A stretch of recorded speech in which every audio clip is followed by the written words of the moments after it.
BTRनि मोनब्रै जिल्लाखौ लानानै चिरांनि काजलगाव गोजौ फरायसालियाव मुलुगनां बेंगुरा सान फालिदों। BTRनि गाहाय मावफुं सोद्रोमा प्रमद बर'आ BTRनि मोनबा जिल्लायाव बेंगुराफोरनि स्किल डेभेलपमेन्ट सेन्टार खालायनाय जासिगोन होनना MLA जयन्त बसुमतारीनि गेजेरजों फोसावना होबाय।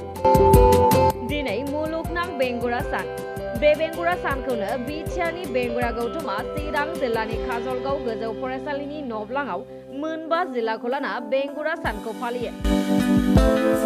बे स्पेशली डिजेबल व्यक्तिफोरनि बा सुबुंफोरनि इन्टारनेशनेल जि मोनसे डे, बे डेआव फैनानै जोबोद गोजोननाय मोनदों जे BTR ओनसोलनि हालामनि बिथांमोनहा मोनसे एसोसिएशन दं। बे एसोसिएशना चिरां जिल्लानि नैबे काजलगाव गोजौ फरायसालि लांगोनायाव बिथांमोनहा बे हाबाफारिखौ खुंदों आरो बेयाव जोंनि मानगोनां चिफ बिथाङा फंसे बाथ्रा आंखौ फोसावनो खावलायहरदों जे BTR सोरखारनिफ्राय स्पेशली डिजेबल व्यक्तिफोरनि थाखाय बेंगुरा बिथांमोननि थाखाय स्किल डेभेलपमेन्टनि मोनसे सेन्टार खुलिनो नागिरदों आरो बे स्किल डेभेलपमेन्ट सेन्टारखौ खुलिनानै होनायनि उनाव स्पेशली जिथु एबल व्यक्तिफोर दङ बिथांमोनहा बेजों जोबोद मोनसे लाब जागोन होननानै आं साननानै लादों आरो थारैनो बे बाथ्राया नंखागौबो।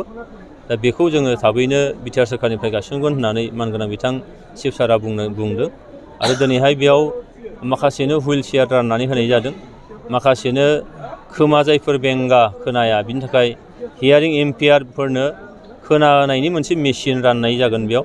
बेजों लोगोसे स्टेक एबा टकन राननायनि मोनसे हाबाफारिबो बाव दङ। दा बेखौ नमुना हिसाबै बेयाव राननाय जादों। बेनिफ्राय बोसोरफ्रामबो BTR सोरखारनिफ्राय नोङो गासै 200 जन सुबुंनो 50,000 करि ग्रान्ट फाइनान्सियेल ग्रान्ट बेखौ होनाय जायो। आरोबाव 100टा ई-रिक्सा इयारलि 100 जन सुबुंनो 100 सुबुंनो बेखौ राननानै होनाय जायो आरो बेजों जायफ्रा नाखि ई-रिक्सा सालायनानै जानो हायो बा सालायनो हानाय बिथांमोनाव गोहोआ दङ बिथांमोना बेजों जोबोरैनो मुलाम्फा जागोन।